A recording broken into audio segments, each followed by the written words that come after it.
What's up, YouTube? You checking out the Frequent Flyer, and this is my review of the Lian Sheng LS113. And this is the quad here. Pretty awesome little display and storage. So this top comes off here. He actually snaps down in here.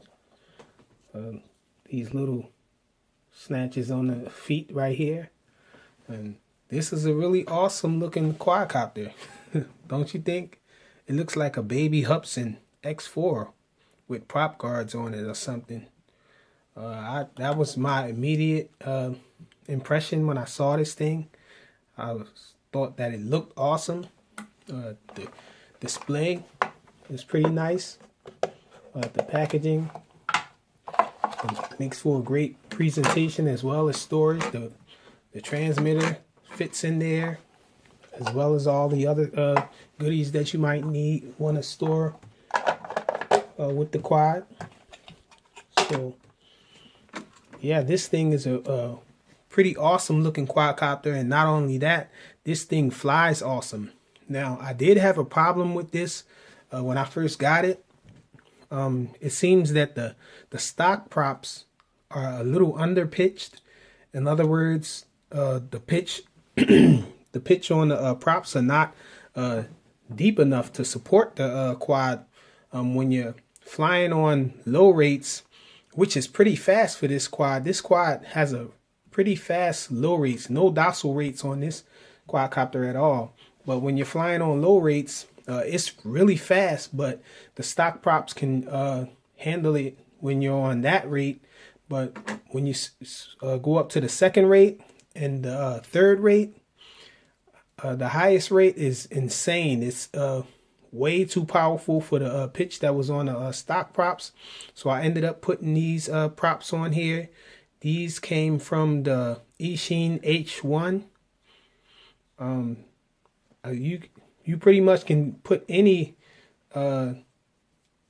props on it from any other nano, because it's just the props from this little guy that's underpitched. The Sheng CX10's props even have more pitch than the props that were on here, so you get a little better flight characteristics even with the Sheng CX10's props. So if you don't have any other nanos with extra props that you can swap, then it'll probably be a bad idea to get this thing. But if you have plenty nanos and a couple extra blades to put on it, extra props, then you should be okay once you swap the props, because this thing is insane when you're flying it around with the props that can support it. The yaw is really fast. The yaw can be slowed down. It's pretty hard, but you can do it at least. So it's not like some of the other quads that have fast yaw rates that you can just give it a little tiny bit of yaw and it'll start spinning up real fast and you can't get any point in between.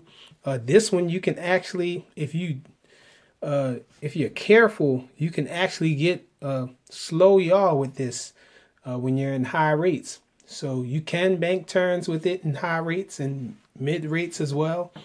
The lowest rate is awesome because it gives you a lot of pitch on the lowest rate, and you have a nice yaw rate, so you can pretty much do funnels and do all your flying circuits and stuff on the first rate.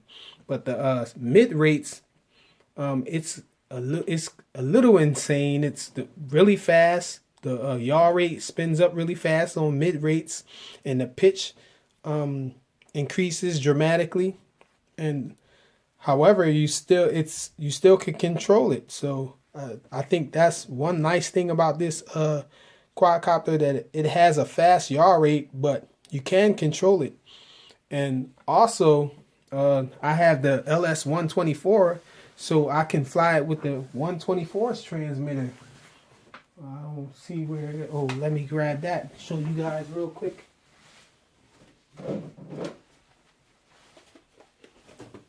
So this transmitter here, I found I can fly it with this transmitter to be more precise with it and get it to bank turns and all. It's just awesome flying it with this transmitter.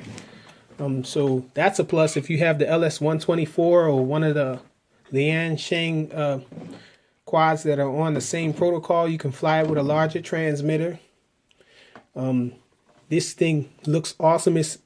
It looks awesome at night because it has really nice and bright LEDs. So it is definitely a night flyer. The LEDs light up from within the body. There are little tiny holes at the bottom, but for the most part, you can see the LEDs from every angle, from top to bottom and the sides and back, because it's glowing. It lights up the whole canopy and the arms. So pretty cool. You see the blue eyes there. This thing is just awesome all around. I can't find anything negative to say about this quad, except for the fact that the stock props are underpitched, underpowered.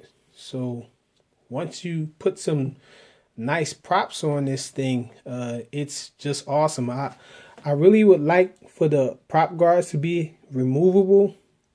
The prop guards are permanent, so that's another. I can't really say that's a negative. I think that's just a preference. I would like for the prop guards to have been removable, and yeah, that's it with the cons for this quadcopter.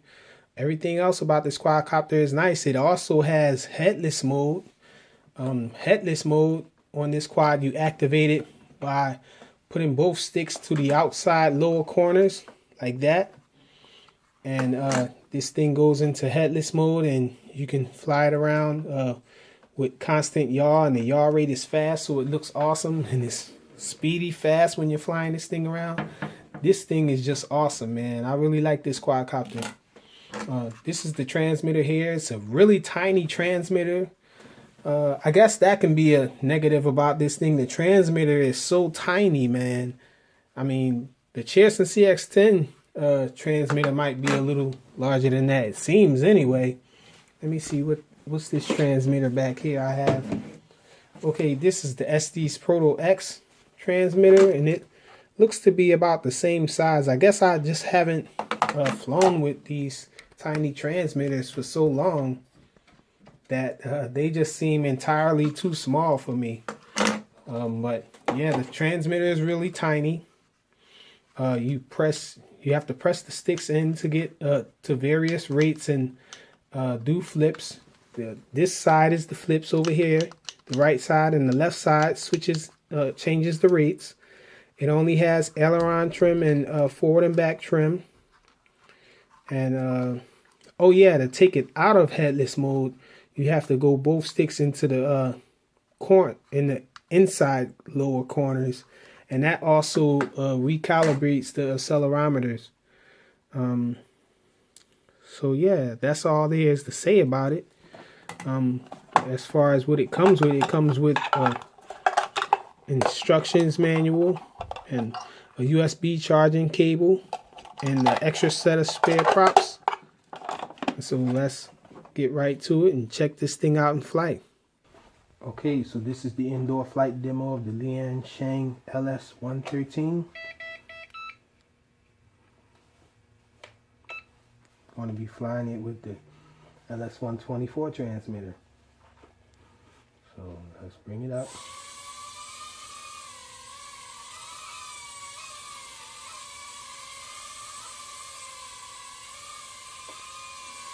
Looks like it needs to be trimmed. Get it trimmed out.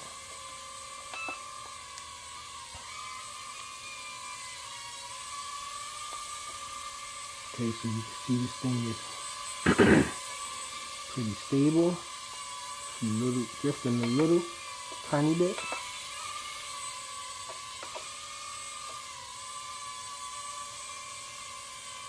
Okay, we're on low rates now. This is the yaw rate. So, okay, yaw rate, but look at the pitch. Pretty decent pitch for low rates. this low rates is like high rates on other nanos. Crashed into myself.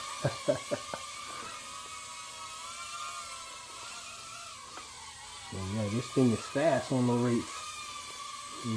Let's go to mid rates. Okay, this is mid rates. So now it's really fast, and look at the yaw rate. So yeah, this thing is already quick. Look at the funnels you can do with it. This thing is insane. Okay, so now we're gonna go to high rates. Okay, so this is high rates, y'all. Thing is ridiculous. Check out the yaw.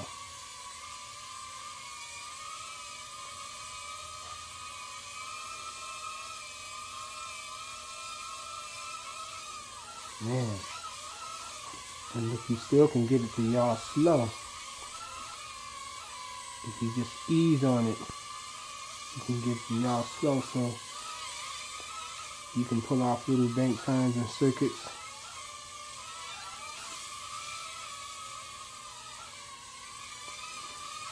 This thing is crazy on high rates. Let me put it on. We're back on low rates again, which is a pretty decent pitch and a pretty decent yaw. Okay, let's try out some flips.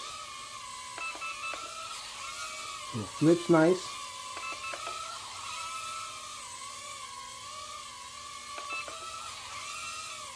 Okay, let's try out the headless mode.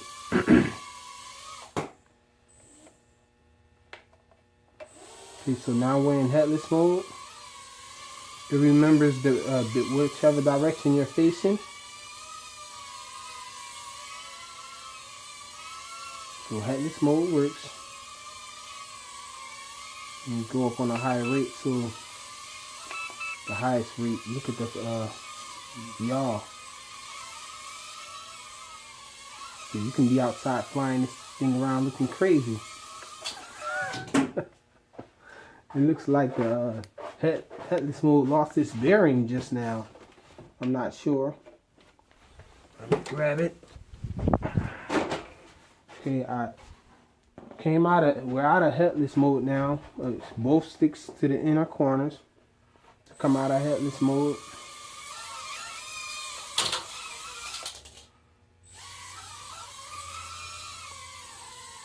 So yeah, maybe this thing does need the prop guards on it, because you're gonna be crashing this quite a bit. This thing is really fast.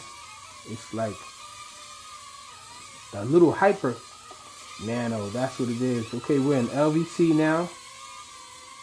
So let's see how long the LVC lasts. Pretty decent LVC though. So there it is.